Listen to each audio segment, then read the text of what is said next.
Esto es El Cernidor. Otros ya te contaron las noticias. Nosotros te contaremos la verdad. Conducen Álvaro Alfonso, Amodio Pérez y Horacio Lampariello.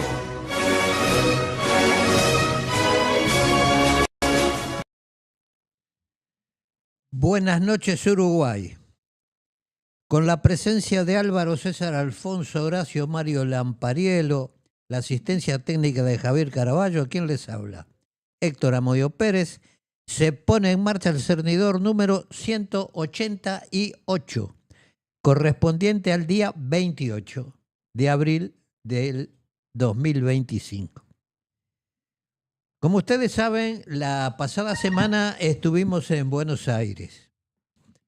No me voy a referir a nuestras actividades, eso lo van a hacer luego nuestros compañeros, sino que les voy a dar una impresión personal sobre la actualidad social, al menos la que pude conocer, la bonaerense. Cada vez encuentro más gente viviendo en la calle. Cada vez más son las parejas jóvenes, hijos incluidos, cobijados en portales y zaguanes. Cada vez son más las personas que mendigan.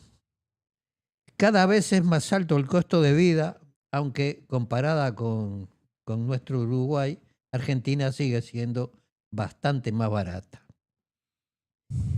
En Uruguay nos alegramos de que Punta del Este, una vez más, haya sido ocupada por los argentinos de las clases altas, esas a las cuales las crisis económicas no les afectan. Los comentarios favorables al gobierno del señor Milei abundan. Está reconstruyendo la economía argentina, dicen los entendidos. Sus medidas van por el buen camino, en fin. Yo, como no soy economista, sino un simple observador de la realidad, modestamente creo todo lo contrario.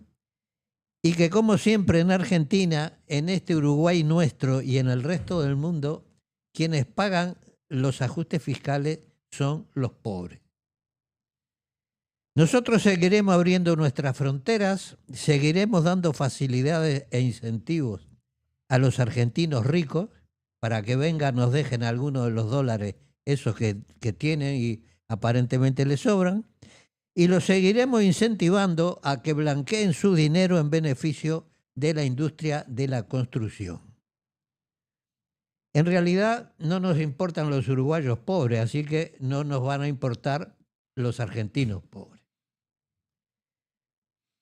Aunque tengo que reconocer que algunos uruguayos pobres nos importan, sobre todo si son elegidos como ministros, como fue el caso de la señora Cairo, que no pudo cumplir con sus obligaciones dado su evidente estado de pobreza. Estado de pobreza causado por su empleador, o sea, el partido político que integra, recientemente bautizado por Alfredo Bruno en Contraviento como MPP, Masivo Proxenetismo Político. Acertadamente, Alfredo Bruno compara al MPP con los explotadores capitalistas, sobre los que se basó Marx para su archiconocida ley de la plusvalía, por la cual los trabajadores reciben un salario que les permite reproducir su fuerza laboral, mientras que el valor adicional generado por su trabajo es apropiado por los capitalistas, en este caso el MPP. Además, siguiendo a Alfredo Bruno, pudimos saber con fuerza de cosa probada, a raíz del caso Cairo, que los legisladores y jerarcas electos o designados por el MPP no son ellos en realidad quienes cobran las remuneraciones que la ley les asigna, sino que las mismas se transfieren directamente a cuentas del MPP, desde las cuales luego se les vuelca de 1/3 de su salario real, por lo que no son en realidad dependientes del Estado, sino de una organización privada, el MPP, Masivo Proxenetismo Político. ¿Puedo hacer una interrupción? Sí. Sí. Por favor. Y no es tan justo. Parece que les dan entre 70 y 90 mil pesos de salario al que tiene el cargo político. Pero tienen topeado el máximo a aportar. O sea que los ricos aportan proporcionalmente menos que los pobres. El presidente de la República aporta 115 mil pesos al MPP, que es mucho menos que el porcentaje que aportan los otros, que ganan mucho menos. O sea que todavía son injustos hasta en eso. Capitalismo puro. Sí, el Partido Comunista hace lo mismo, ¿no? Siempre lo hizo. Bueno, No sé qué porcentaje, pero... Sí, pero muy pero acertada. le hago y claro, Muy acertada su intervención. está topeado. Dice que más de Como 115 mil pesos no, porque sería un abuso. Está bien. Sabiendo como sabemos que es la señora Cairo, admiradora del extinto líder del MLN, Raúl Sendic Antonaccio, y habiendo sido Sendic un abanderado de la lucha contra los explotadores, no se entiende bien su pertenencia al MPP, siendo esta organización política la causa precisamente de su pobreza. Contra los explotadores y contra la corrupción política fue que en 1963 un grupo de gente procedente de varios sectores de la izquierda uruguaya nos nucleamos en torno al mismo Sendic y terminamos formando el MLN y quisimos hacer la revolución en el Uruguay. Ya se sabe que no pudimos. Y también sabemos que el mismo Sendic tuvo una gran responsabilidad en nuestro fracaso. También sabemos que el Frente Amplio, especialmente durante el gobierno de Mujica, incumplió las bases fundamentales establecidas en el documento de fundación del Frente Amplio en 1971, por no mencionar los preceptos del MLN. Estamos nuevamente ante sucesos que me llevan a pensar que la historia del pasado reciente, falseada por Fernández Huidobro, José Mujica, Mauricio Rosenkopf y sus cientos de cómplices dentro del MLN y fuera de él, por periodistas e historiadores que le dieron validez, sigue condicionando no solo el presente, sino el futuro del Uruguay como país. No solo se han ignorado las opiniones personales de quienes tuvimos participación directa en aquellos años y que tenemos una versión contraria a la oficial, y que se han ignorado también los escasos documentos que los archivos ofrecen a quienes dicen trabajar para esclarecer la verdadera historia del pasado reciente. Se han ignorado, en aras de dar validez a la historia oficial, muchas de las contradicciones de esa misma historia oficial, que aparecen en los libros publicados e incluso en los mismos medios periodísticos. En El Observador, el 25 de noviembre del año 2006, Hugo Fontana firmó una entrevista a David Cámpora titulada Los secretos del MLN. Como verán en la entrevista, ya se plantean algunas dudas con respecto a la historia oficial en el año 2006. Dudas planteadas por alguien que siempre gozó de la confianza de quienes llevaron al MLN a la debacle del año 1972. Confianza que se ganó en base a que acompañó las medidas y planteos de Eleuterio Fernández Huidobro fundamentalmente. Yo voy a leerles un resumen de la entrevista. Quienes quieran conocerla en su totalidad pueden verla en el link que nuestro técnico les está poniendo en la pantalla. Dice la entrevista, yo les voy a leer un resumen. De todos los movimientos armados que hubo en América Latina, el MLN Tupamaro es el que tiene el archivo más voluminoso.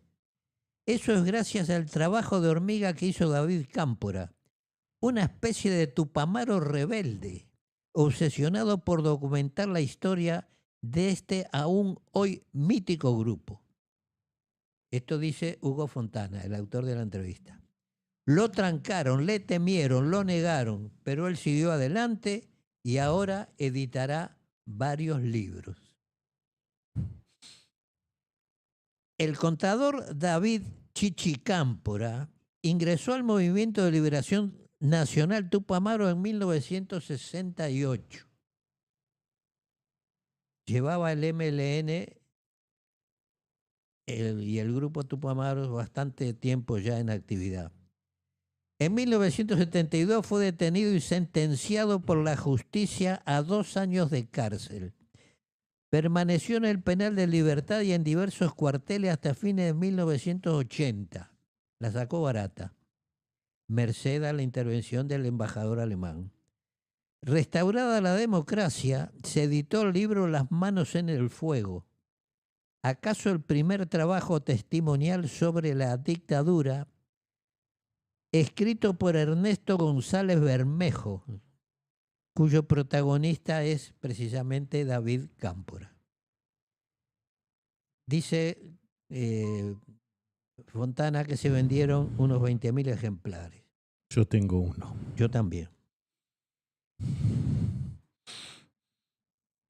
Cámpora estuvo en Alemania hasta 1985 y de allí viajó a Suecia, donde estuvo 8 meses buscando volver a Montevideo con algo político en las manos.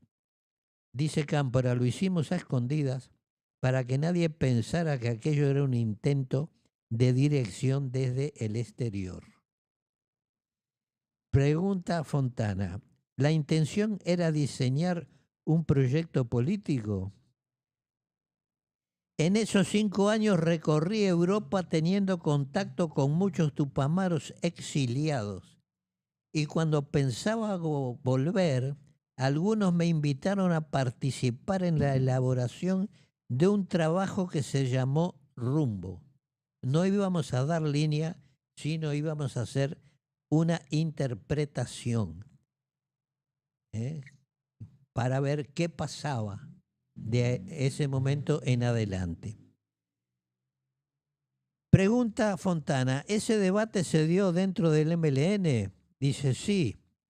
Retupas con la vieja línea y un poco desconcertados, como todos, que se desconciertan ante la derrota. Políticamente queda un vacío que se supera mediante la autocrítica. Una autocrítica que nunca se conoció. Cuando volví a Montevideo en mayo de 1985, me estaban esperando mi mujer y mis hijos. Y allí también me esperaban discretamente 3 compañeros enviados por Eleuterio Fernández Huidobro y Julio Marenales. Chichi, me dijeron, te venís con nosotros, tenemos que laburar. Le dije al niato que necesitaba discutir políticamente, entender qué pasó y hacia dónde vamos. Déjate de discutir, hay que organizar, me contestó. Toda la convicción que tenía cuando ingresé al MLN se había transformado en un montón de preguntas. ¿Ahí comienza la reorganización?, pregunta Fontana.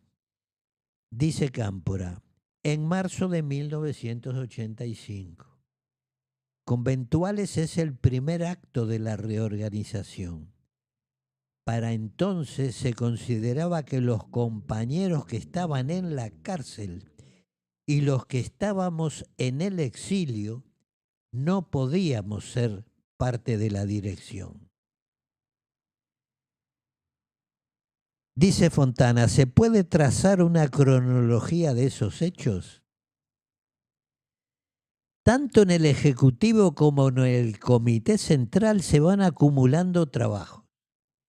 En una reunión del Comité Central surgen muchas críticas al trabajo sobre los ilícitos económicos que había empezado en 1972 en el Batallón Florida.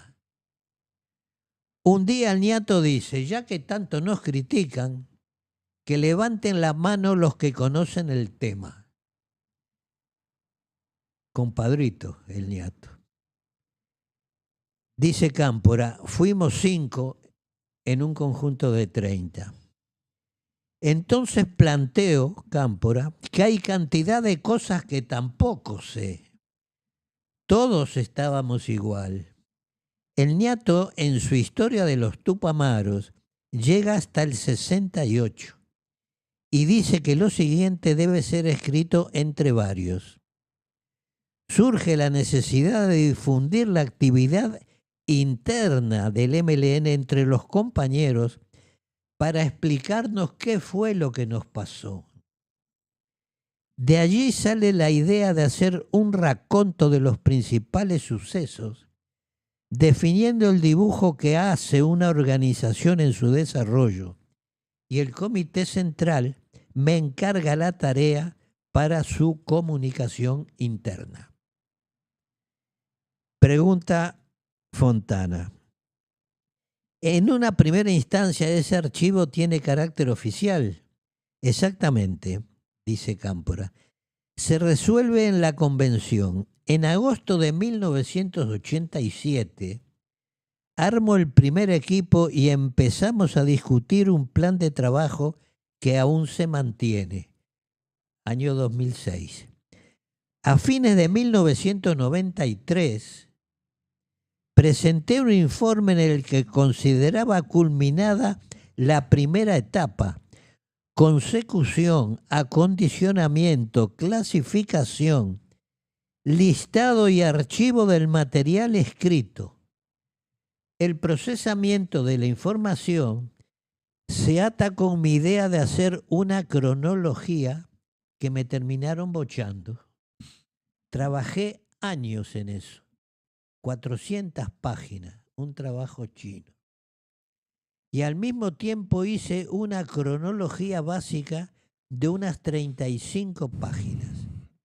La tercera etapa proponía recoger testimonios para rellenar con sangre viva los espacios vacíos y empezar la investigación de los sucesos oscuros.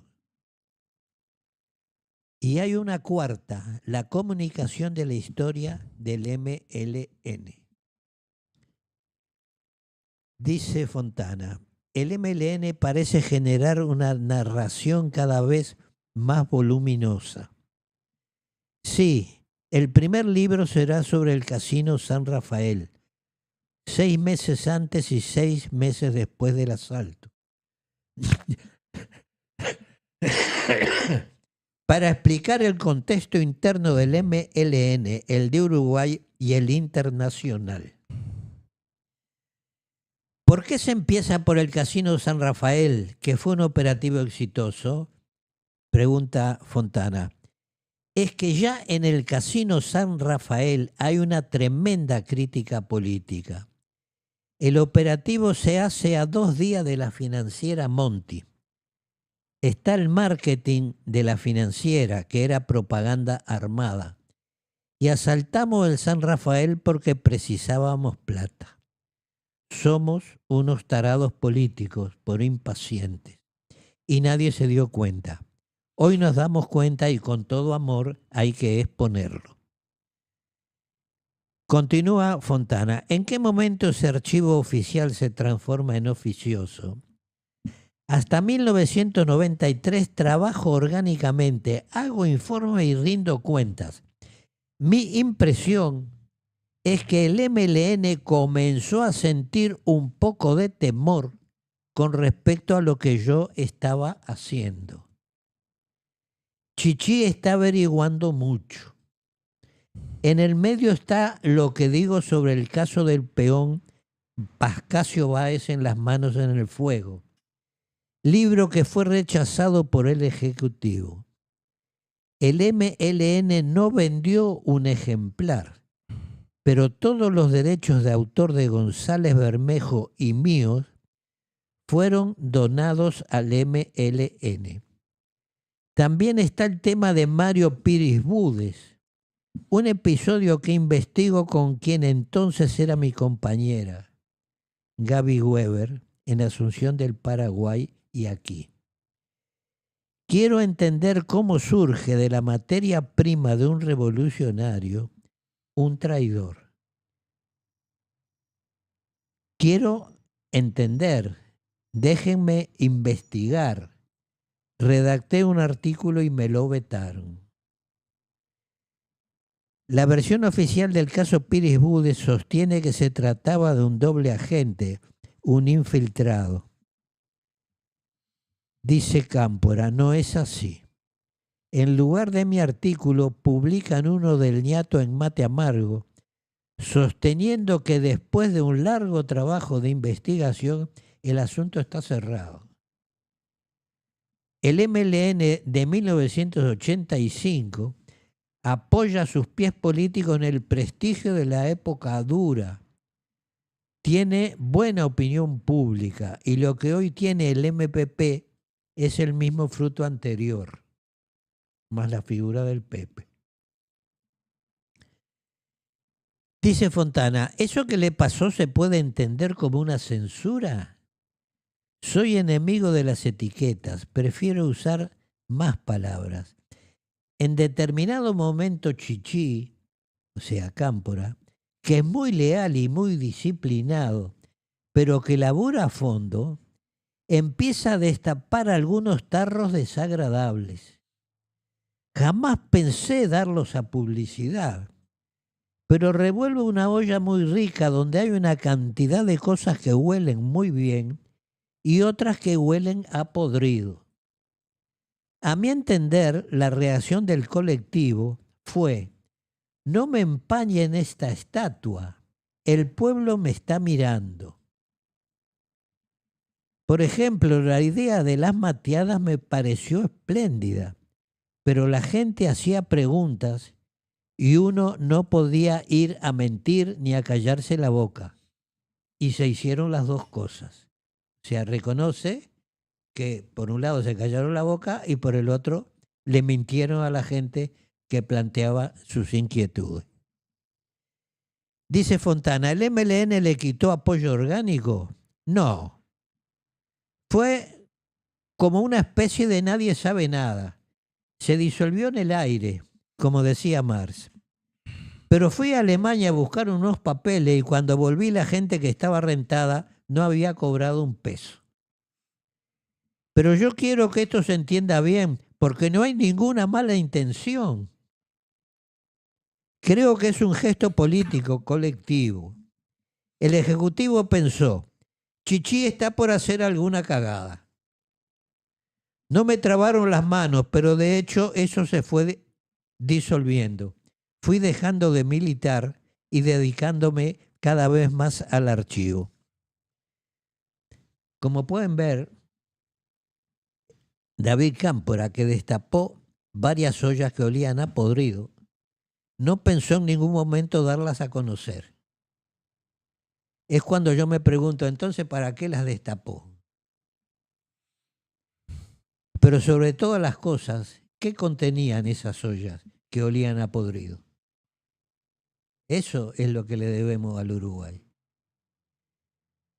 La actitud de Cámpora es la misma de todo el MLN tras la dictadura. No hagamos olas que estamos con el agua al cuello. Voy a poner un solo ejemplo. En el archivo que lleva su nombre, Cámpora guardó las comunicaciones con el Poder Judicial que en agosto del año 2015 envió al Poder Judicial para contribuir a mi procesamiento. Se dice así, con toda claridad. Entre esa información, el mismo Cámpora dice que en su casa de la calle Laguna Merín había un berretín y que Amodio Pérez dio la ubicación para encontrarlo. En el libro Las manos en el fuego, insinúa que la ubicación la dio Pablo Blanco Mazara. Pero en el libro Amazonas 1440, una de las hijas de Cámpora, Silvia, en la página 219, reconoce que fue el mismo Cámpora el que entregó dicho berretín. La chica lo cuenta. lo llevó el capitán Camacho a su casa Le puso la tapa ahí. y Cámpora abrió el berretín. O sea que fue él mismo el que lo descubrió. O sea que, en resumen, otra falsa acusación de esas que el MLN desparramó por doquier y que el mismo MLN o quienes la pusieron en circulación han ido desmintiendo. Y así se escribió la historia, señores, en base a falsedades que todavía hoy se mantienen. Bueno, Punto. ¿Sabes ves, que ya está. tenemos? Arrancá vos, que así sigo yo después. Sí. Con este tema, ni me Sí, muevo sí, del no, tema. no. Por un ratito, chiquito. Estimo que hay un error de concepto que aquellos ciudadanos que desean conocer la verdad también son llevados a esa situación. De decir, queremos el otro relato. En realidad no hay dos relatos. Siempre El relato de la verdad o de la historia es uno solo. Nada más que hoy hay un relato que tiene mucha falsedad. Y aquellos que no compartimos ese relato falso diariamente, porque se incentiva diariamente, ocurren este tipo de cosas. Un elemento de lo que tú mencionabas ahí, lo de Piris Budes, que hoy en la mañana estuvimos con Horacio trabajando toda la mañana con el tema del guión, y estamos hablando de Piris Budes por algo que está en el guión. Y aquel que está del otro lado, enseguida lo dice, ese trabaja para la CIA, ese, Sí. ¿no? Y bueno, y dijimos, lo mismo pasó con Piris Budes, que no tiene nada que ver y sin embargo fue acusado por ser doble agente y todas esas cosas. Lo que tendría que decir José Mujica, que sigue estando muy hablador, es cuando fue a Rivera y habló con Piris Budes, que habló. Porque si él era un traidor y lo iban todos a matar, porque esa balsa también fue a hablar con él y bueno, y seguro que fueron algunos más. Y la dejo ahí porque lo otro es secreto profesional de mi parte con Piris Budes. Ahí está. No siga, usted no Sí, siga. No siga, pare ahí. Sí, claro. Pare en el borde. Mire, yo voy a dar mi opinión. Don Amodio, pasa el tiempo, pasan los años y siguen apareciendo más Amodios que empiezan a preguntar, que está mal. Y acá la actitud que ha tomado el MLN o el MPP después, llamarlo como quiera, porque el MPP está conformado en su mayoría por el MLN. Y algunos grupos chicos que se fueron integrando para decir, mirá, no te venís con nosotros los tupa, ¿no? Venís acá a cobijarte, hay algún colorado, algún blanco, siempre pasan. O sea, que le cambian el nombre, pero es el mismo perro con distinto collar. O es el mismo collar con distinto perro, da lo mismo. Y en el caso puntual este hombre, Fontana, lo que el tipo empezó a tener curiosidad, vio problemas y empezó a escarbar. Cámpora. Cámpora, perdón. Empezó a escarbar y a escarbar y a escarbar y a escarbar. Y el resultado termina siendo el mismo. En los años tuyos, mozo, cuando estabas integrando la dirección del MLN, la columna 15, todo esto, tuviste curiosidad, tuviste duda y entraste a preguntar. Le sentaste a generar problemas porque los dejabas pegados con los otros. Para colmo mal, en la columna 15 era muy efectiva. Yo aclaro que estoy en contra totalmente de la actuación que tuvo todo el MLN, incluida la columna 15, pero fue efectiva. No neguemos que era la más organizadita, la que mejor robaba, todos esos chiches, ¿no? Y generaste un nivel de envidia en el ser humano y en este tipo de personas que son bastante ineptas, pero les encanta la guita. Yo sé que la gran mayoría capaz que lo hacía por el hombre nuevo, por cambiar el sistema, por mejorarlo, no sé. Pero habían otros que a mi criterio iban por la plata. Y con el choreo, el robo, bancos, todos estaban contentos. Y vos todavía los venís desarmando, pero ponete contento. Porque a tus 87 años ya hay otros que están saliendo a decir lo mismo y que han organizado y han juntado información. Y salen a través de Posta Porteña. ¿Tá? Es yo puedo decir un quincenal digital, semanario digital, que sale de la República Argentina, que yo he notado que publica mucha información de un lado o del otro, ya que le da oportunidad que todo el mundo hable. Y vos le has dado oportunidad que te contesten y nunca lo han hecho. Yo no escuché uno solo que diga, vos vamos a contestarle a Modio. Sí, otra cosa. Dele. Se han leído acá documentos en los últimos programas y se han ofrecido y no ha venido nadie a buscarlos, ¿no? Nada, ganas de buscar. Claro, la cátedra universitaria no viene a buscarlo. Porque no les interesa, porque como ya mintieron tanto, ahora tendrían que... Hasta mintieron con el mundialito. ¿No? Todo. Que después vamos a hablar de ese tema. Tengo algunos mensajes interesantes. Sí. Recuerden los señores televidentes que nos pueden enviar mensajes al 097-465-465. Dice el 989, terminó el 989. Hola, buenas noches. ¿Qué o quién se quedó con todo ese montón de dólares que obtuvieron a través de los secuestros y robos? Si Amodio dice que cobraron 16 millones de dólares por un año por un secuestro, yo si me quedo con el 10% no laburo más arriesgando la vida o alguien se quedó con algún vuelto y hay un pacto de silencio. Salud. 15.600. 15.600, no 16 millones. No. El 4... Pero eso fue en Argentina. Eso fue en la Argentina. Y, no, y lo tuvieron que repartir. Y le tocó al MLN, eso va a estar en el documental, pero de los 15.600, más allá que el que negoció el dinero fue un miembro del MLN, los capitalistas eran los del ERP que se quedaron con 10 de esos 15.600. Eran los argentinos. Y si no, seguro que los boleteaba. Sí, lo pasaba para el Ahí cuchillo. está. Entonces, dame la guita, me quedo con la mayor parte y vos laburá para mí. El 494 dice, ahora sí, el MPP es como una secta. Hay que aportar el diezmo. Y sí, pero acá aportan más del diezmo. Están en el 33%.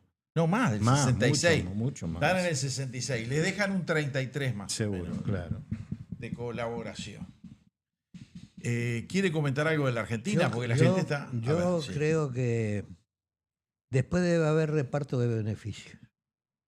Porque no es posible, dado el costo de vida y dado el tren de vida que sabemos que llevan los legisladores, que tienen varios hijos, que tienen que pagar los colegios privados, la mayoría, que los mandan a estudiar a Estados Unidos y todas esas cosas. Cierto. Que también es cierto.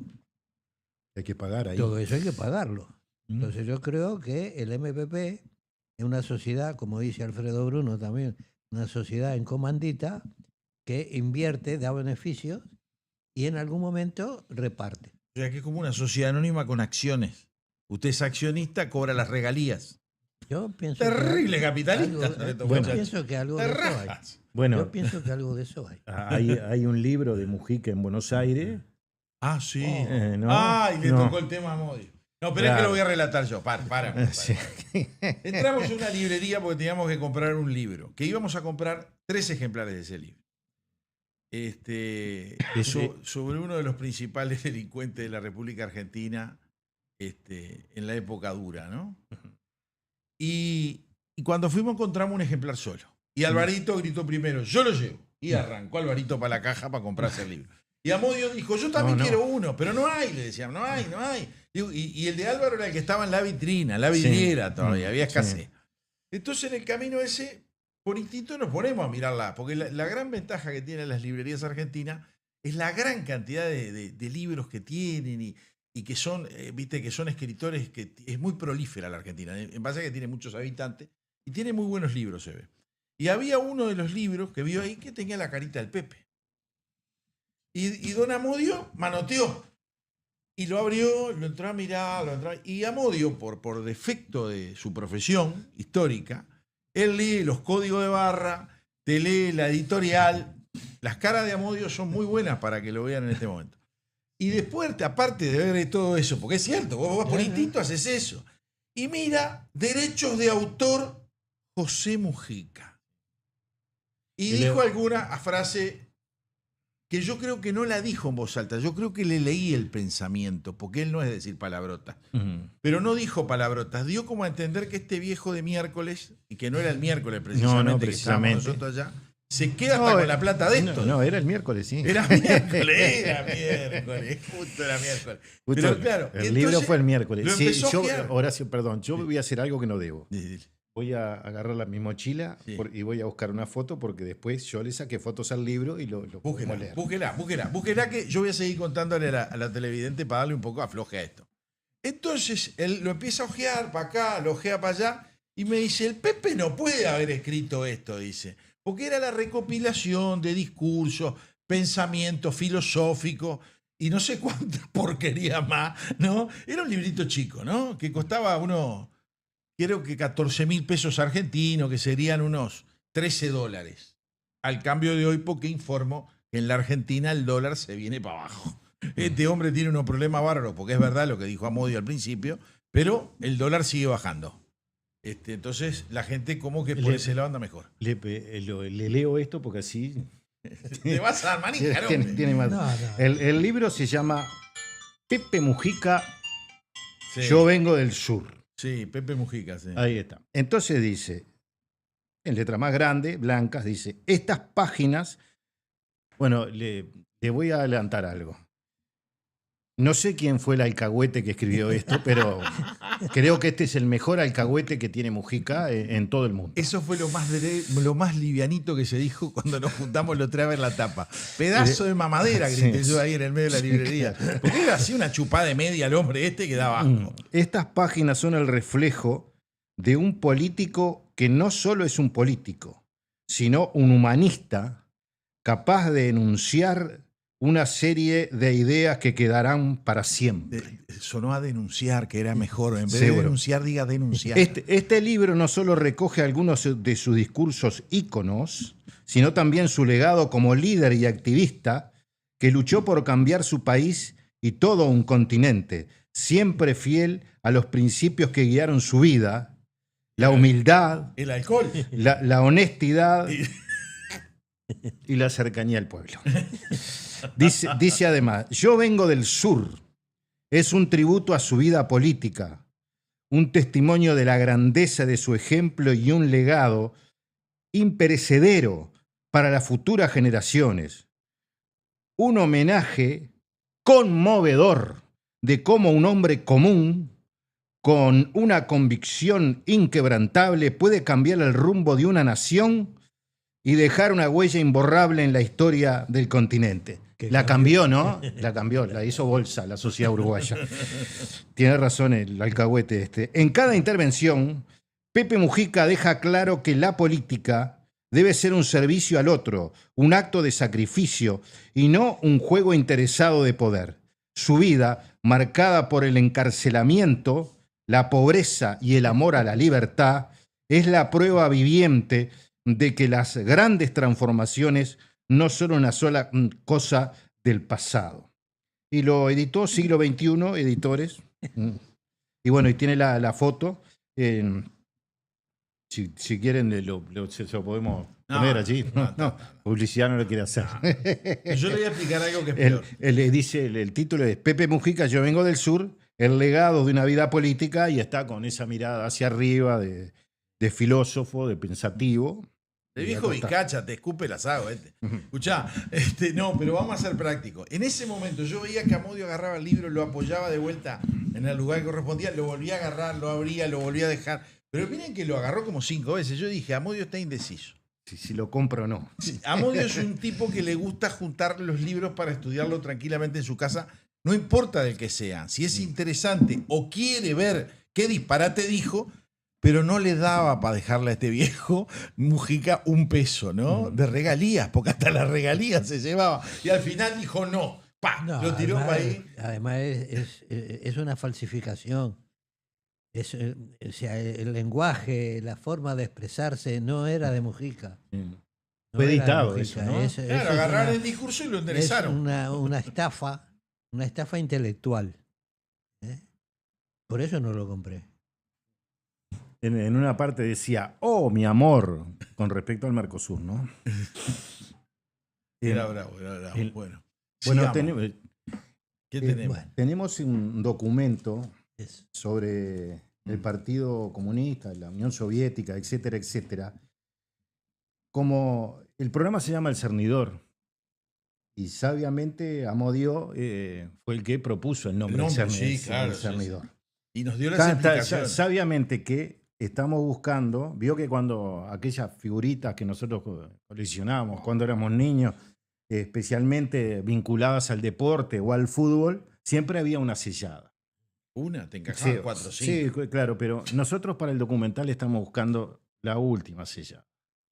Estamos ahí, que no es menor para, pues, digamos, estamos buscando la frutilla de la torta.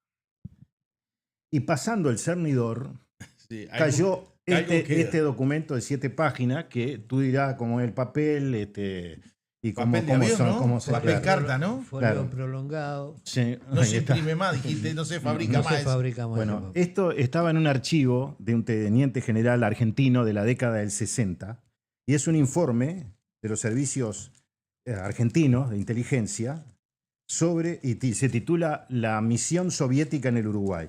Y hoy le vamos a leer, tiene 7 páginas, pero le vamos a leer hasta la 4, porque después van a ver lo que pasa con el tema de la CNT, etcétera, etcétera.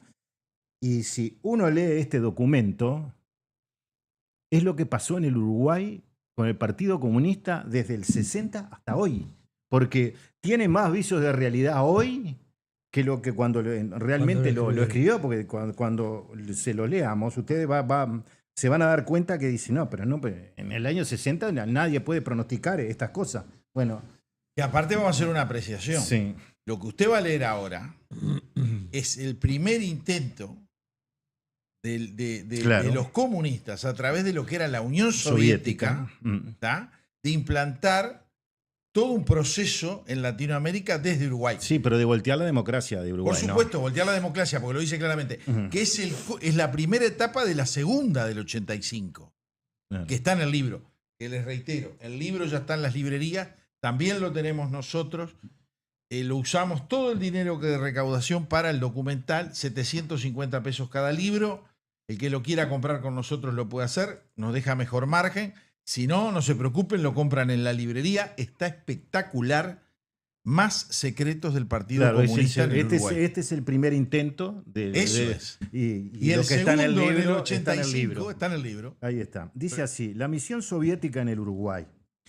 La embajada soviética situada en la calle Boulevard España 2741, igual que hoy, ¿no? Sí, ahora es la rusa. Sí, no está, como podría suponerse, dedicada a mantener relaciones diplomáticas entre el Uruguay y la URSS, sino que realmente es un centro para la dirección de las actividades de inteligencia y subversión de los soviéticos contra el Uruguay y sus vecinos inmediatos. Actualmente hay 24 oficiales de procedencia soviética desempeñando funciones en la embajada, el consulado, la oficina de prensa y la oficina comercial, y ello representa un aumento de 5 personas sobre el número asignado al Uruguay hace un año. De estos 24, 17 han sido identificados positivamente como miembros del KGB, el Servicio Soviético Secreto de Inteligencia Política, o del GRU, el Servicio Soviético de Inteligencia Militar. Ello representa aproximadamente el 75% del total de los funcionarios de la embajada. Se sabe además que algunos países se conceden mayor importancia a la tarea de inteligencia que al área de diplomacia, hasta el punto de que hay lugares donde el personal acreditado como diplomático está compuesto exclusivamente por oficiales, burócratas y empleados de inteligencia. Es posible que el Uruguay sea uno de estos países y, como tal, la embajada soviética acá está constituida con un 100% de oficiales y auxiliares de los servicios de inteligencia. ¿Quiénes son las figuras principales de la oficina soviética de inteligencia acá? El director es el embajador soviético Igor Konstantinovich, de 45 años de edad. Miren el prontuario de este don. Habla español correctamente, quien en realidad es un oficial de alta jerarquía en el KGB, probablemente un coronel o un general de brigada. Desde 1946 hasta el 51 desempeñó funciones como agregado en la Embajada Soviética en Buenos Aires, pero realmente estaba ocupado durante aquella época en mantener contactos con agentes secretos en la Argentina y en perfeccionar su habilidad ya bastante desarrollada para dominar el español. Desde 1951 hasta el 54 figuraba como adscripto a la sección de Asuntos de América Latina en el Ministerio de Relaciones Exteriores de Moscú, pero en realidad ocupaba la jefatura de la sección de América del Sur, División Hemisférico Occidental en el KGB. Desde el 54 hasta el 57, Konstantinovich figuraba como consejero en la Embajada Soviética en Buenos Aires, pero en realidad desempeñó las funciones de jefe del Servicio de Inteligencia en la Argentina, dependiente únicamente del embajador, quien era un auténtico diplomático de carrera. Se sabe poco de su ubicación o de sus actividades. Desde el 57 al 61, registrándose en el verano del 61 una visita que hiciera a los Estados Unidos como miembro de la delegación soviética a la ONU. Desde el 62 hasta julio del 65 fue consejero de la Embajada Soviética en los Estados Unidos, probablemente desempeñando funciones allí como jefe de la KGB, al igual que hiciera anteriormente en la Argentina. El 15 de septiembre del 65 llegó al Uruguay. Poco después de su llegada, el Partido Comunista empezó a explotar en forma agresiva a los actuales problemas económicos del Uruguay. Además de ser el director de la oficina del Servicio de Inteligencia Soviético, se reúne a menudo, este es otro, Kolosovsky, se reúne a menudo con Rodney Arizmendi, primer secretario, con Enrique Rodríguez, senador uruguayo y miembro del Secretariado Nacional del Partido Comunista en el Uruguay, para formular la política del PCU y para asegurarse que estos planes estén de acuerdo con el objetivo primordial soviético de socavar la estructura democrática del Uruguay. El segundo jefe de inteligencia soviético en el Uruguay es Mikhail Lukik, de 55 años de edad, habla español perfectamente, es un experto en la sección de América del Sur, división del hemisferio occidental de la Oficina Central de Inteligencia Soviética, y probablemente tiene el grado de coronel de la KGB. Estos personajes estaban en Uruguay, ¿no? Desde el 46 hasta el 47 fue primer secretario de la Embajada Soviética en Chile. De 1958 hasta el 62, primer secretario y luego consejero de la Embajada Soviética en el Uruguay. Regresó a Montevideo de nuevo como consejero de la Embajada el 13 de octubre del 65. Debido a que habla perfectamente el español, a su porte distinguido, a su simpatía y a su gran experiencia en los asuntos de América Latina, se le destina a manejar agentes de influencia de alta jerarquía política en los países en que estuviera acreditado. Su reciente regreso como consejero de la embajada, siempre de haber desempeñado esa misma función desde 1960 hasta el 62, permite suponer que los soviéticos necesitan en el Uruguay por lo menos un agente de primerísima calidad para trabajar en los círculos políticos, ya que eso requiere un contacto personal y dirección exporta para este tipo de actividades. Cabe destacar que su llegada, como la del embajador, coincide con la seria agravación de los problemas en el Uruguay. La tercera figura de importancia en el centro de inteligencia es Leonid Kapitinovich, de 47 años de edad, también un oficial de la KGB, quien llegó a Montevideo el 22 de septiembre del 62. Habita en la calle Pedro Berro 653. Es uno de los 3 oficiales soviéticos que viven fuera de los edificios de la embajada. Maneja un Chevrolet moderno, el cual está asignado para su uso exclusivo. Figura en la embajada como aparente segundo secretario y agregado cultural, pero en realidad, atenti como decía Omar Gutiérrez, es el responsable de la coordinación y dirección soviética en el manejo del Partido Comunista, Fidel, actividades comunistas dentro de otros grupos políticos y en los sindicatos de izquierda. Una de sus tareas principales es asegurarse que el dinero soviético llegue al Partido Comunista en el Uruguay. Esto se hace por medio de entregas directas a Rodney Arizmendi o Eduardo Bleyer, quien es secretario nacional de recursos del Partido Comunista y miembro del Comité Central. A consecuencia de la reserva que adquiere esta subvención, que representa más del 60% del presupuesto anual del Partido Comunista, el conocimiento sobre las verdaderas sumas entregadas está restringida a Arizmendi, Rodríguez y Bleyer, y se elaboran 3 juegos, ¿no?, de contabilidad separados. 3 estados contables distintos. Ahí está. Un presupuesto falso con el propósito de confirmar los requisitos de impuestos del gobierno uruguayo. Hará lo mismo para conformar a Odone hoy.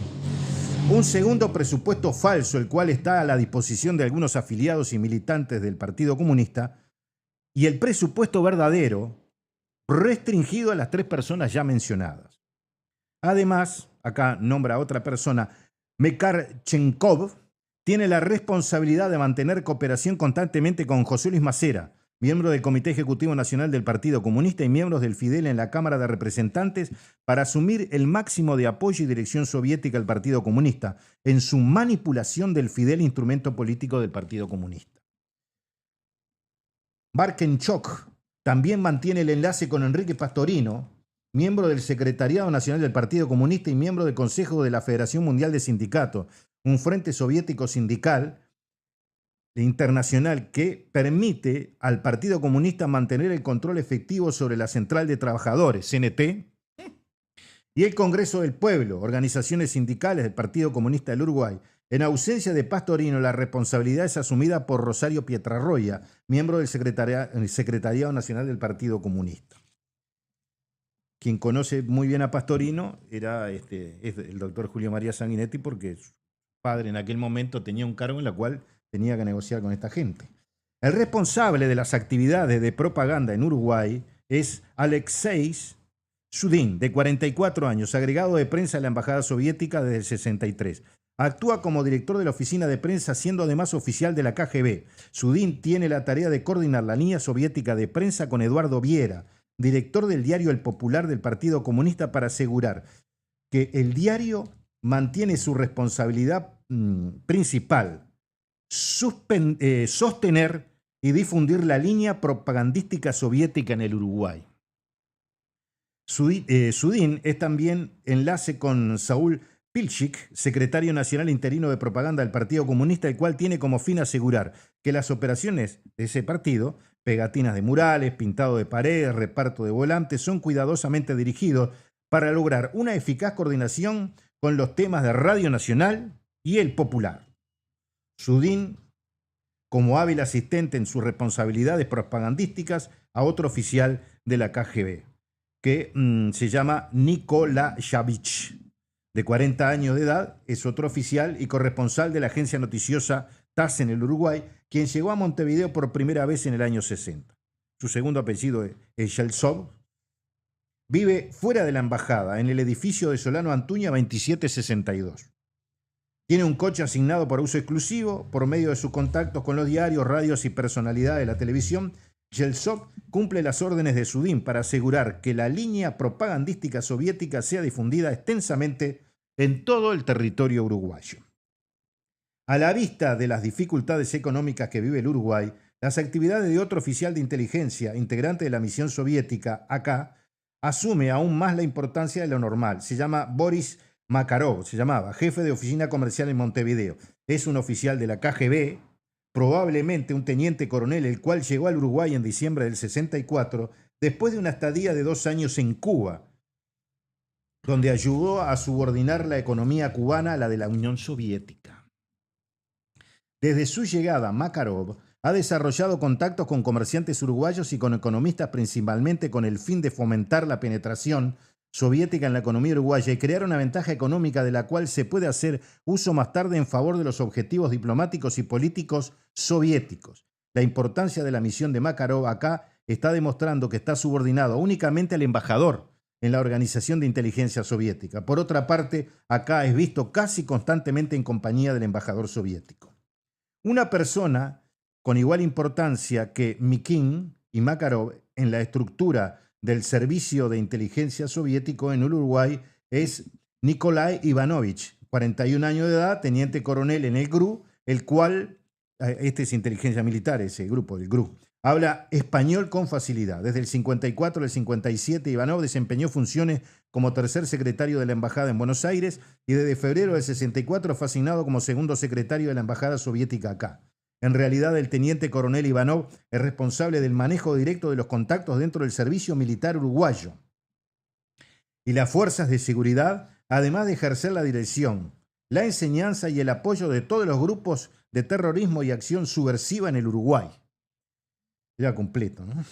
Específicamente, él mantiene contacto con Óscar Bonaudi, director de la Fuerza de Choque del PCU, para asegurarse que los principales disciplinas de instrucción y seguridad son cumplidos cuidadosamente. A pesar del adiestramiento en método de subversión de un número considerable de oficiales y miembros del PCU, efectuado en la URSS, la embajada soviética por parte de Ivanov, y continúa desempeñando sus funciones al supervisar las actividades de los grupos de choque del Partido Comunista en tierra uruguaya, tal como la colocación de la bomba en el edificio de la oficina central del Partido Blanco, que tuviera lugar a la noche del 10 de noviembre de 1965. El Partido Blanco, el Partido Nacional, en aquel momento le decían Partido Blanco.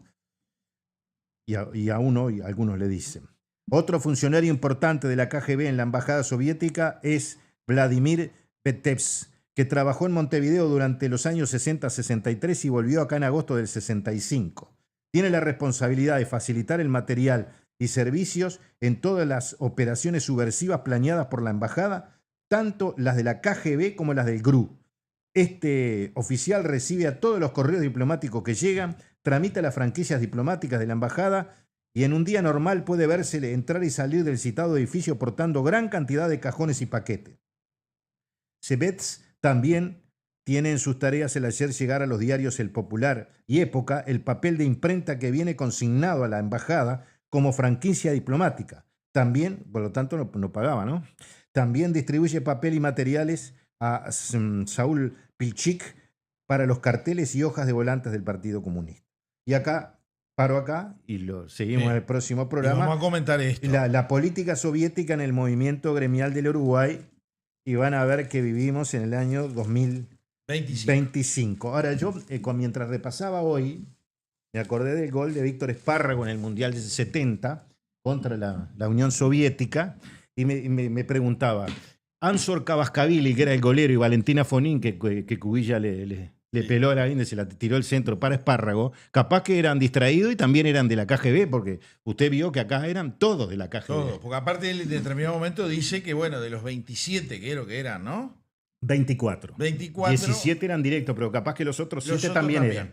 Este informe es dado por un agente de la CIDE de la República Argentina, que indudablemente fue un informe hecho en Montevideo, porque está en papel avión, porque la carta se mandó por valija diplomática a la Argentina. Sí, y tiene esta... Tiene hasta el detallecito. Es el original, nos lo regalaron en Buenos Aires, ahí en una conversación con un amigo de don Álvaro Alfonso, regaló ese documento. Original regaló, no regaló cualquier cosa el hombre, ¿no? Claro. Pasaron más de 50 años, ¿viste? Como en Estados Unidos. 60, ¿no? Es del 66 el informe. Por eso, sí. Más o menos. Más o menos, ¿no? Entonces lo liberaron. Los argentinos lo tenían liberado en su archivo. Pero acá quedaron claros varias cosas. El relacionamiento con 3 personas que eran las más importantes del Partido Comunista en un cheibó directo. Para imponer la política soviética a través del Partido Comunista en el Uruguay para el Uruguay. Habla de una bomba en la casa del Partido Nacional. Del Partido Nacional. En el año 65. En el año 65, puesta por...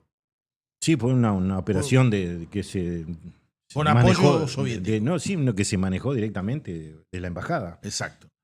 Después habla de los 3, no presupuestos, sino de los 3 estados de cuenta, que 2 eran falsos, le mentían a lo que sería la Corte Electoral, que es la que lleva los números económicos de los partidos políticos, le mentían a sus propios afiliados. O sea, esto no quiere ni a la madre, ¿no? Y lo único verdadero era para los 3 que recibían la plata. Hablamos de que esto era de la Unión Soviética. Cuando cae la Unión Soviética, se tiene que empezar a solventar el Partido Comunista de otra forma. Y eso es lo que vamos a hablar en el próximo programa con las últimas páginas. Seguro. Claro. Porque ahí no lo puede decir, porque es del año 66, 65 esto. Pero uno empieza a ver esa historia contada en ese momento, pero ya lo la va a realidad entender, actual. ¿no? Ya lo va a entender de dónde iba a salir la plata, Pero ¿no? es que justamente le estaban buscando que ya no tuvieran que aportar, por más que se cayera el sistema, ¿no? O sea, esto es brutal. Yo tengo muchos mensajes, porque esto picó en la internet. Dice acá Marcelo: buenas noches a todo el equipo. El que escribió el título del libro de Mujica es el mismo que escribió la carta que le mandaron al presidente de la República desde el Casmo. Sí, por lo mamadera. Tiene razón el hombre, está clarito. Después tengo uno de Humberto. Dice: buenas noches, señor del Cernidor. Me gustaría saber qué opinás, Amodio Pérez, de Carlos Liscano, Creo que fue bastante crítico con el MLN. Es cierto también que trabajó para el MPP. Fue director de la Biblioteca Nacional. Saludos, Humberto. El 164, hola, los felicito por el programa, siempre lo sigo y quiero pedirles si pueden tocar el tema del espionaje de Trías. Gracias, saludos.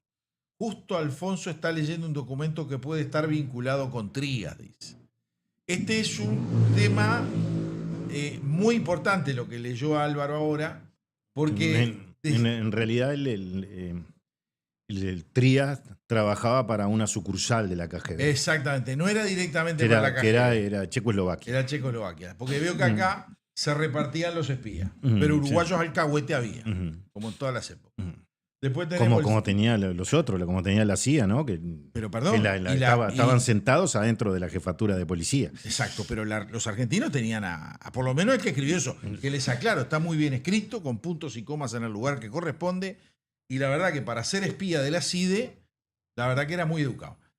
El 069 dice, muy buen programa del Cernidor, saludo al equipo de YouTube con el señor Amodio Pérez, señor Álvaro Alfonso, Horacio Lampariello, cuando la película la pasan y se corta el mensaje. Bueno, la película está prevista el documental para el mes de septiembre. Sí, fines de agosto, principio de septiembre. De este año. Siempre y cuando vendamos todos esos libros, más todo lo que tenemos acá. Si no nos va a alcanzar la plata igual. Estamos abajo en 40 lucas verdes, les aviso. Los dólares que faltan. Exacto, estamos abajo en 40. Igual pagamos bastante. La documentación está toda. Ya llegó la etapa de editar. Hoy lo que estuvimos haciendo, y también lo hemos hecho con Amodio, es cuáles son las imágenes que van en el relato y todas las entrevistas. A partir del mes próximo, ustedes van a empezar a recibir pequeños audios y videos con algunas entrevistas muy breves para que más o menos vean la característica del documental, quienes hablan, etcétera, etcétera. Algunos fallecidos, buena parte fallecidos, pero que fueron entrevistados en ese momento por supuesto con vida, y entonces ahora lo vamos a difundir. Y bueno, la edición, de la forma que nos vamos a preparar, creo que va a ser bastante rápida. Y ahora tenemos toda esta semana, porque la próxima semana otra vez eso será en mi caso, para tener una reunión con todo el equipo de la productora por el tema de las imágenes. Acá el que se tenía cortado, porque no lo había terminado de enviar, dice, cuando la película la pasen a los 19 departamentos y zonas aledañas, no me pierdo nunca el programa, la gran verdad de los hechos reales. Yo tengo 67 años y viví la historia, ¿no?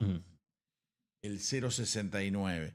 No, yo creo que sí, que cuando esté el documental veremos la forma de instrumentar, haremos la Saban Premier que corresponda. Lo ideal sería los 19 departamentos, pero veremos si... También va a ser en la República Argentina, porque los hechos... Bueno, primero porque se hizo allá, porque los hechos pasaron en Argentina, y está previsto presentarlo en varios festivales. Y bueno, de repente algunos enganchamos y seguimos para arriba. Exacto. Yo le tengo fe. Sí. A cómo viene este lío... Tal vez haya muchos que no le guste, de un lado y del otro. Pero les puedo asegurar una cosa. No, yo creo que no le va a gustar a nadie, ¿no? Y bueno, pero le voy a decir algo que es muy importante.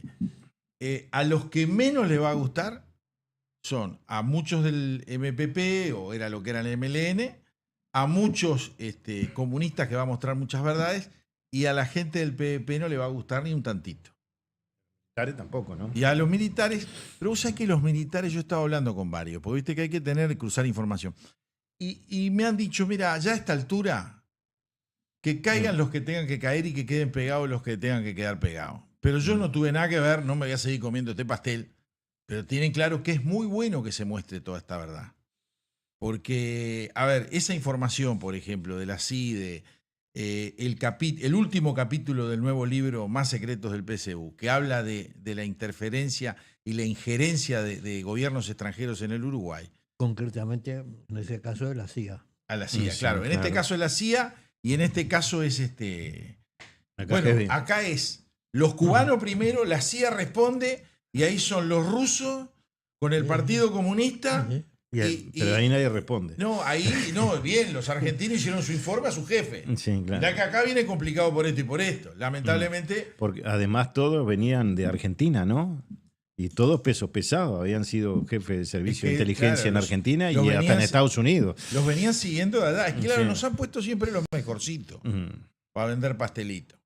Acá el 233 complementa al otro celular que nos había pedido, que justo era el 164. Dice, buenas tardes.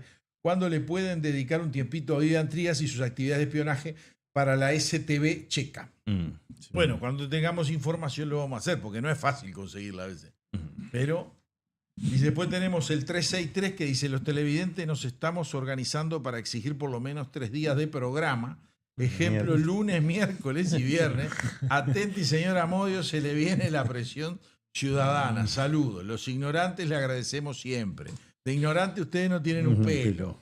Y con respecto a exigir, me encantaría, pero todo tiene un costo operativo. Miren que esto no es fácil. No es solo operativo. Hay un desgaste De preparación de programa y todo. Aparte, tenemos un programa que no está auspiciado por nadie porque no lo hemos buscado. Aclaro, no se ha buscado los auspiciantes. Para mantener una independencia total y absoluta. ¿No lo hemos buscado? No.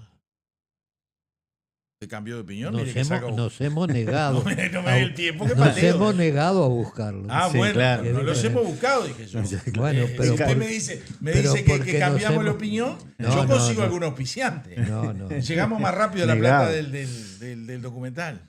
Vio, cambió la palabra. Es más Me fuerte hizo- negado ¿viste que lo que que me usted hizo? dice. Me hizo un cambio. Lo que... Dije que nos hemos negado a buscarlo. Ahí está. Muy bien. Y acá el 069 nos están tirando mensajes. Mi padre fue jubilado del ejército, personal de confianza. Vázquez en el 2005 lo mandó interrogar, estaba en cartas credenciales. Mire usted, muy bien. Yo tengo algo acá. Tiene más. Sí, claro. Yo Pero tengo un tiene montón, que. porque Tiene, la realidad tiene que- del Uruguay nos lleva. Sí, tiene que estar relacionado con el hoy, ¿no? Ah. Directamente. El humo de hoy. Hay humo bastante. Sí. Creo que se cayó, yo tengo el tema Sí. de que se cayó catástrofe. Sí, bueno. Que está no fue bien. como en España y en Portugal, que se cayó la luz. Claro, yo creo que si esto sigue así, en un tiempo vamos a estar todos con taparrabo acá en el Uruguay. Pero lo que quiero reflejar es una cosa. El tema de la seguridad social, Sí. el proyecto, que hubo una expresión popular, creo que contundente, Sí, durante la elección, sí. el Frente Amplio sistemáticamente, cuando no es un buen resultado, lo quiere cambiar. Siempre. Siempre, y el pueblo no lo escucha. No, un porque carajo. ellos son como la época de la guerrilla, No, cuando decían que pero- representaban al pueblo. Y eran Claro, pero un montón mire, de gente, pero era muy poco. pero al mire, lado del mire, pueblo. mire esto. Eh. Con este tema de la seguridad social, el Frente Amplio está dando dos, porque son golpes de estado técnico, como se dieron como pasó con el 73 en febrero, cuando los militares dijeron, loco, salí de acá. Dos leyes que fueron, el pueblo votó por mantenerlas. La ley de urgencia, porque este grupo de trabajo que redactó después el proyecto se creó por ley de los artículos 393 y siguientes de la ley 19.889, la ley de urgencia. Cierto. Y le voy a mencionar algunas cosas porque vieron que hablan de diálogo social. Bueno, si ustedes leen el informe de los expertos, en realidad eran de todos los partidos, después los del Frente Amplio se fueron porque... Como ayer se cumplieron 4 años del fallecimiento del doctor Gonzalo Aguirre, que siempre repetía, no lo visita ninguna idea. Entonces, bueno, al parecer hubo un aporte del PIT-CNT que se tomó como insumo y se coloca el término diálogo social en el informe, que es muy extenso. Y hubo, del 6 al 29 de octubre, 9 sesiones de la comisión. 9 sesiones de la comisión y se recibieron a 8 entidades. Ahora el primero que vamos a recibir es nuestro representante ante Maduro, Marcelo Abdala, que no solo presentaron el insumo del PIT-CNT, sino que también habló y fue escuchado. En realidad debo confesar, y no lo digo peyorativamente, pero lo que dijo no lo entendí nada. La verdad no sé qué quería con el tema de la seguridad social, lo que dijo en aquel momento Marcelo Abdala. Y le voy a dar un dato, porque vio que se llenan la boca con la Organización Internacional del Trabajo, Sí. la OIT. En aquel momento, en el 27 de enero de 1960, se crea la CIDE, ¿no? ¿Se acuerda, Modio, aquel grupo de trabajo que el secretario técnico era el contador Enrique Iglesias y que fue impulsado muy fuerte por el Wilson Ferreira Aldunate? En ese grupo de trabajo trabajaron el contador Danilo Astori y el contador Alberto Curiel y otros destacados técnicos. Y, por ejemplo, fue la primera vez que se hizo un estudio económico en la historia del Uruguay.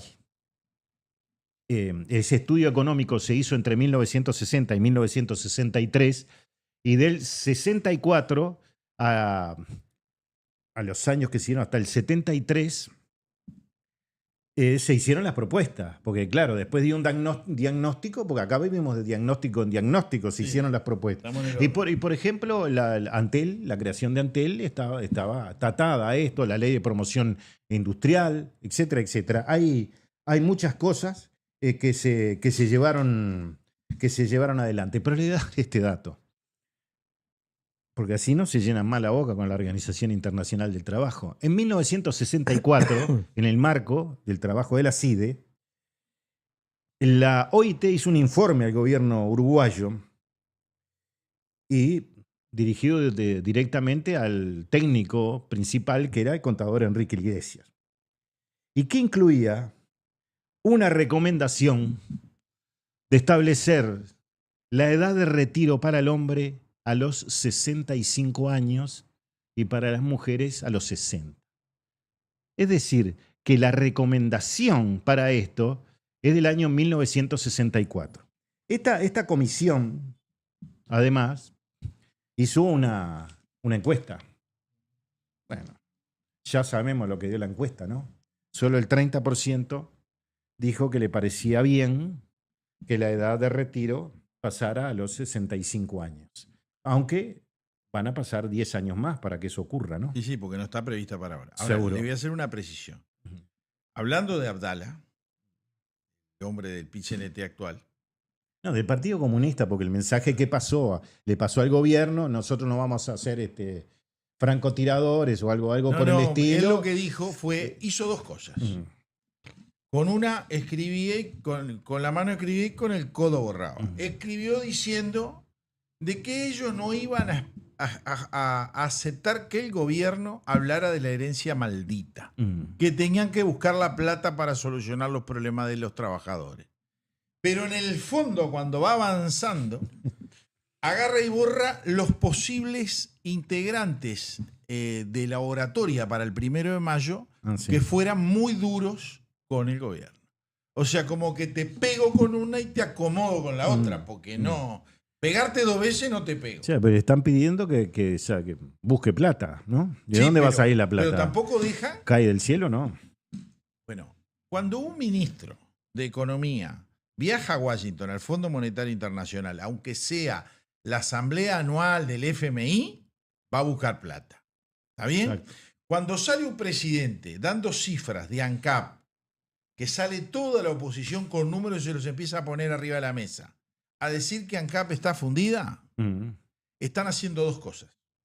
Se le generó un gran lío porque lo que hizo Donald Trump generó la baja impresionante del petróleo, lo cual hace que ahora, en unos días, van a salir por el cálculo ese que se hace, gracias a Dios, desde el gobierno pasado. Dicen, bueno, el valor debería ser de tanto. Y el gobierno, el Poder Ejecutivo, resuelve qué hace. O lo baja, o lo sube, o lo mantiene igual. Estos fenómenos lo van a volver a subir.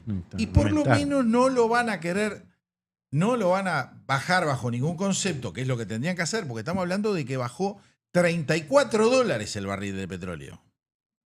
Le pegó una bajada de novela y acá las noticias esas no están llegando. Porque si eso pasa, La gente dice, bueno, va a bajar el combustible, todos los precios bajan. Porque el combustible pesa en toda la canasta básica familiar, desde llevar el pan hasta producir el pan, a lo que sea, el combustible pesa. Entonces, si baja, tiene que bajarlo. Y los tipos están diciendo, ANCAP está fundida. Ahí está. Y se va a armar un lío precioso. Bueno, Sí. pero en definitiva, Sí. el gobierno estaría cumpliendo con uno de los preceptos del sistema capitalista, que es comprar barato y vender caro. No, espere un poquito. No, eso no es un precepto del capitalismo. ¿Cómo no? Que Del algunos, beneficio. no, está bien, pero el beneficio es correcto y válido hasta cierto punto. Usted no lo va a dejar con una brecha que nos mata a todos. A ver, no es tan así. No me ponga esa cara, porque mire que hoy nos cruzamos con ese tema. A ver, lo que tengo claro es que el sistema socialista marxista marchó en todo el planeta. Haya No paz. quedó uno. Pero yo estoy Estoy en contra de los abusos, del sistema capitalista. de los dos sistemas. Abusan los dos. Acá el que abusa Bueno, conmigo pierde. ya. ¿Puedo hacer la anécdota que les conté de Menem y una ironía a continuación? Dele. Bueno, esto pasó en el año 1993, hace 32 años, en Salvador de Bahía, reunión de los presidentes latinoamericanos. Me tocó por el diario El Observador ir a cubrir ese evento. Y entonces estaban entrando los presidentes al hotel, donde iban a pernoctar y donde se iba a desarrollar el evento.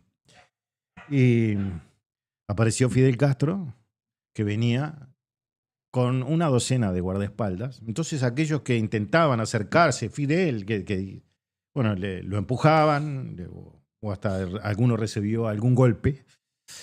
Y atrás venía Carlos Saúl Menem, solo con un secretario ahí.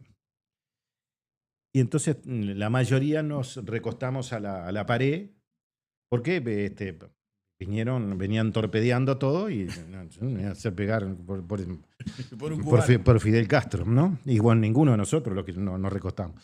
Y atrás venía Menem. Y Menem empezó a saludar y decía, ¿cómo andan muchachos? ¿Cómo andan muchachos? Y cuando vio que golpearon a alguien que del otro lado quiso decir, Fidel, diga algo, le pegaron un manotazo y lo corrieron. Él dijo, en esos términos riojanos, no es necesario eso, ¿no? Y yo digo, no es necesario discutir para el Frente Amplio y ANCAP, porque parece que lo que están anunciando que lo van a fundir otra vez. Porque en realidad ya se fundió, ya se pagó. Por primera vez en la historia el Parlamento Nacional se reunió el 1 de enero y la culpa la tiene la coalición republicana, porque no cobró ninguna cuenta cuando asumió el gobierno ni durante el gobierno. Le dio la cancha para que hicieran lo que quisieran y que dijeran lo que decían, mintiendo muchas veces. Y los grandes responsables de esto que le está pasando ahora, que los tipos dicen está todo fundido, sí, lo que me dejaron, la culpa la tienen los miembros de la coalición republicana. De acuerdo, coincido. Voy a dar un par de datos nuevitos. Secundaria suprimió los cargos de inspecciones de mayor jerarquía que habían sido creados y nombrados por Jennifer Cherno, barriendo con todos los que no eran Frente Amplio. Y anulan todas las sanciones a violadores de la laicidad. El gobierno anterior había hecho varias investigaciones y varios sumarios. Este los canceló todos. Por flagrantes violaciones a la laicidad. No cualquier cosa. No. Son los que enseñan a los gurises, secundaria, primaria. Sí. Grabados algunos, ¿no? Todo con videitos, todo. Por eso. Bueno, ya les advierto cómo viene la mano. Bueno, pero rajaron también al jefe del operativo del partido Peñarol y Cerro. Hubo una conferencia de prensa. Claro. Y van a buscar a alguien que tenga otro perfil. Y en realidad ahora la gran resolución del gobierno y de la Asociación Uruguaya de Fútbol es que al Partido Nacional y Cerro no va a poder ingresar la hinchada de Cerro. En realidad, los que ayer estuvieron en el campeón del siglo no pueden entrar nunca más a una cancha de fútbol. Claro, no al partido con Nacional. La pena es ahora no, el partido como también puede pasar lo mismo que con Peñarol y bueno, ya rompieron el campeón del siglo, ahora le tocaría al Parque Central. Pero a ver, ¿vos sabés cuánta plata paga Peñarol y Nacional por la seguridad de Sí, sus usted me la cuatro- dijo ayer y no puedo creer. En cualquier partido, porque viste que te lo ¿Qué piden. jugador podría contratar con la guita que pagan, no? $91.000 por partido paga Peñarol por la seguridad, no importa si es contra Cerro, que trae 200, o si es contra Wander, o contra Rampla, contra el equipo que quiera. $91.000 te gastás. Entonces, ¿sabe qué pasa? Acá lo que falta es huevo. Y yo lo voy a decir así, y no le falto respeto a nadie. En este país, lo que tienen que hacer los clubes es, mirá, macho, la policía es la que tiene que es un espectáculo público, bancalo vos, a todo el mundo le gusta el fútbol, no ponga un mango. Porque por eso está deficitario la mayoría de los clubes. Porque le tenés que pagar a la policía para que te vaya a cuidar en un partido de fútbol. Muy bien. Acá hay una anécdota que yo le he contado varias veces, no sé si en este programa. Cuando el golpe de Terra, en la dictadura de Terra, Claro. el hombre, 3 días después de haber dado el golpe de Estado, venía un clásico. Y viene y dice, y había suspendido las garantías personales, Individuales. por lo tanto, más de 3 personas juntas no podía haber. En el estadio 60.000 personas, porque estaba la talud, estaba todo. Vos llenabas el estadio. Dijeron, mire, tenemos que suspenderlo, presidente. No, dijo, ¿cómo lo vamos a suspender? Dijo Terra. Si lo suspendemos, cae mi gobierno. Claro. No era por otra causa, pero si vos suspendés un clásico, por eso, cae un gobierno. Bueno, macho, llegó la hora. Dejen de pagar 91 lucas. Peñarol, no sé cuánto gasta Nacional, pero debe gastar cifras similares. Más o menos, lo mismo. Está bien, porque son los mismos líos, la misma cantidad de público. Bueno, entonces, ahí está la realidad. Eso es joder. Quiero hablar de. Yo quiero hablar del apagón. Hay que, lógicamente, hay que tomar medidas una vez que los hechos suceden, ¿no? Pero yo creo que una vez más atacamos las consecuencias y no vamos a las causas. Y las causas es por qué la sociedad uruguaya cada vez es más violenta. ¿Eh? Yo creo que eso habría que estudiarlo, analizarlo. Sí, el papel del narcotráfico juega un papel Yo importante, iba ¿no? al estadio, era joven, y compartía tribuna, iba a la Ámsterdam, Yo también. iba con un También. hincha de Peñarol, trabajábamos juntos, y veíamos los partidos de Peñarol y Nacional. Íbamos sábado y domingo al estadio. Un día jugaba Peñarol y otro día jugaba Nacional. Íbamos juntos a ver a los dos equipos. Y en el estadio no se armaban las broncas estas. Bueno, Esta íbamos con la misma camiseta de los esta misma clubes situación. a la misma tribuna. Y no pasaba Esa- y nada. no pasaba nada. Algunos se peleaban en el medio, pero. era Esta así misma nada más. situación Sí, claro. se vivió en Europa. Ujú. Se vivió en Europa. ¿Cómo lo resolvieron? No lo sé. Porque dejé de interesarme por esos problemas del fútbol. Porque lo sacan y no lo dejan entrar nunca más. Pero ustedes vean los campos de juego europeos, no tienen vallas. No. La gente está sentada y cualquiera que se lo proponga puede entrar al campo. Voy a hacer una anécdota. Y no hay estos líos. A nadie se le ocurre romper los baños, y mucho menos vender droga en las tribunas, ¿no? Pregunto una cosa, ¿qué hubiera pasado ayer en Brasil si pasa lo mismo que en el campeón del siglo? Porque allá es en serio, Sí, ¿no? claro. La represión allá hubiera sido brutal, ¿no? Y además todos en cana. No mirá, se sabe cuánto. Lo de mirá. Peñarol todavía siguen, ¿no? Porque además, Los va soltando de a 3. vos hacías un cálculo Sí. y defendías la posición de los clubes. Ahora, si ponemos a la policía, que es un servicio público, a cuidar la seguridad de todos los partidos que se disputan en este país, no nos alcanza la policía ni el ejército. Tienen que traer la policía a todo el mundo, porque si hay partidos en el interior que se arma lío, partidos de baby fútbol que se arma lío grande. Pero tampoco los controlan, o sea que No, se van a seguir problema armando seguro, lío. claro. Es un problema fundamentalmente de Ya. la educación, Vos vas Sí. al de museo la del fútbol. convivencia, que desde hace muchísimo tiempo se fue menoscabando, y que de a sí, poquito, sí. de a poquito, Mm. y hoy estamos como estamos. Y vamos a seguir así Y sigue en aumento, además. porque no hay policía capaz de parar esto. Yo te explico una cosa. Museo del Fútbol.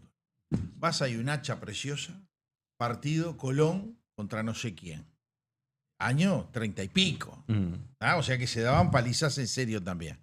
Ahora, los milicos les daban una llave que les costaba volver a recuperarse. ¿Está bien? Esa era la realidad. Vos te metías en el lío, banca el problema. Se pegaban con cada palo. Un hacha. Está en el Museo del Fútbol, un trofeo en el Museo del Fútbol. Yo qué sé, yo entiendo todo, ¿viste? Pero... anécdota, campeón del siglo. Él estaba en obra. Lo voy a ver, ¿no?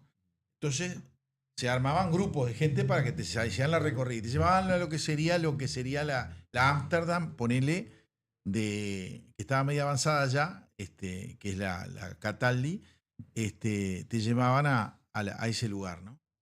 Entonces vos te parabas. Y el que nos estaba guiando esa vez era Juan Pedro Damiani. El tipo justo estaba, dijo, no, que este grupo lo acompaño yo y se les muestro, dice, ¿no? El tipo. Entonces, habían unos barras de la Amsterdam. Y estaban como locos, contentos, ¿no? Entonces vos mirabas y vos veías la cancha ahí, estaba cerquita. Y ya estaban armando el primer perímetro del tejido, que es bajito. El original diseño del estadio, bajito. Y le pregunta uno a Damiani, dice, presidente, dice... ¿Y la altura del tejido a cereza? Lo miró y le dijo, ¿y si ustedes no hacen líos? Sí. Si ustedes hacen problemas, lo tenemos que subir. Pero clarito, porque ya los conocía. Seguro, claro. Los tenía manchados. Yo estaba 2 pasos atrás cagándome de risa, porque qué respuesta perfecta, ¿no? O sea, si está todo el mundo bien, es un estadio europeo con la altura del tejido que no llega a 1,50 m, 1,20 m. Y la butaca está a un paso. Como debe ser, para que la pelota rebote, no para que nadie entre a la cancha. ¿No? Entonces, y si ustedes se portan bien.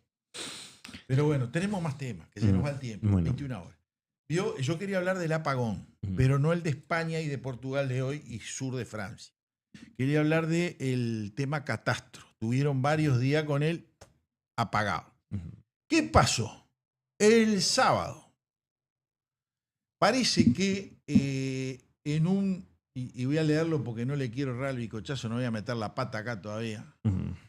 Dice, hace unos días, dice, que se viene rastreando a un conocido dirigente político que generalmente dicta clase de ética según le favorezca. A veces más principista, a veces el principio lo deja en el olvido. 1. El titular del padrón 4876 del balneario Buenos Aires, Maldonado. Creo que este hombre, usted lo ha mencionado varias veces. Sí. Maldonado. Seguramente no supo, pone entre paréntesis sarcasmo, que le construyeron en su terreno baldío unos 70 metros cuadrados. 2. Ya imaginarán de quién es el terreno y la construcción. 3. Sí, de Fernando Pereira. Y dice la Yapa, falta como el día 26 de abril, ayer, y en solo 4 horas se regularizó todo el padrón en el siguiente posteo. Y acá lo que nos muestra es la foto de Google con el visualizador geocatastral, en donde ubica perfectamente una construcción de techo a 2 aguas muy bonita. No la construcción porque no la estoy viendo, pero el techo está coqueto, techito celestón, en donde lo que se ve, perdí contacto con la flechita, acá está la otra, que está construido. Luego aparece una foto de este hombre publicada por Alfredo Bruno, donde dice, lo peor es que eso afecta a un lugar tan hermoso que, como dijeron padres de la patria, tiene una playa muy enérgica con arenas magníficas y el océano en su versión bravía, además de ser completamente gratuita. Lo ve al hombre tomando el sol, don Fernando Pereira. Y el 26 a las 9 de la mañana tenía 0 metro construido. Le aclaro que el 26 era sábado. ¿Está bien? Pero luego lo tenemos con 98 metros construidos. A eso de las 4 de la tarde.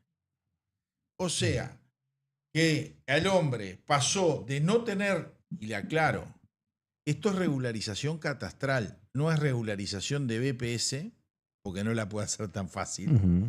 ni la intendencia si le debe o no le debe. Aparentemente de la intendencia solo debe el mes de enero. ¿Está bien? Ujú. Y acá tenemos la deuda y todo del hombre. ¿Cómo el mes de enero? Si estamos en La abril. cuota de enero. Y estamos en abril. Deudado, bueno, 21.018 pesos con 20 centésimos. Eso es lo que adeuda. Y figura como terreno baldío en la intendencia. No Mira. figura con aporte. Porque Mira. hicieron la corrección en catastro. Ni los chinos construyen tan rápido.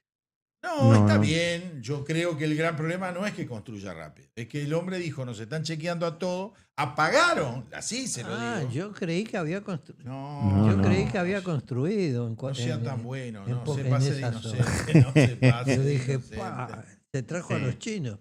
Porque los chinos Hacen un hospital en un hacen, día. claro, en un Exacto, día te no, hacen un pero- hospital. y sí, lo hicieron mucho con el tema Por de una casita de 98 Sí, claro. metros. ¿Verdad? Sí. Una casita de 98 metros. Pero eso te la hacen en 3 horas y te la mandan Por en eso. paquete como si fuera un sándwich. Por eso. ¿No viste que son por como un eso. sándwich? Por O la eso. extendés y la abrís. No sé si de 98.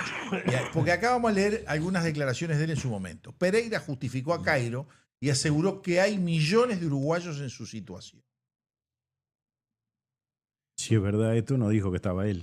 Bueno, se incluyó en los millones. Sí, claro. Parece que todo el mundo está en la misma. Y bueno, el problema es que no sos el presidente del FA, ni ganás como un ministro, gana como un legislador. Me parece que le pagan un sueldo de legislador a él. Tenemos varios mensajes, me tapizaron.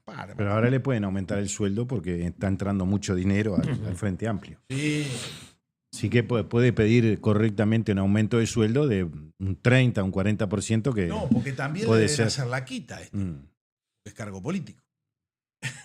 y sí, ¿qué va a hacer? mm. Dice acá el 069. Yo fui funcionaria del BPS y apoyo la SAFAP. Trabajé 43 años en todas las áreas de activos, pasivos, empresas en plaza, en la sede matriz. Conozco bien dichas situaciones, percibo más por la SAFAP, dice acá, que por el BPS. Que no se toque el dinero del Banco de Seguros del Estado a la SAFAP. El BPS tiene que verificar las pensiones privilegiadas de los tupas que no trabajaron. Después tenemos el 989 que dice... La mayoría de los que cobran no son tupas. Mm. Sí, es cierto. Hay tupas, Pues claro. evidentemente. Otra vez con pero eso. ¿no? la mayoría son miembros del Partido Comunista Y del y PPP. del Partido por la Victoria del Pueblo. Es cierto. Muy buena la corrección y la...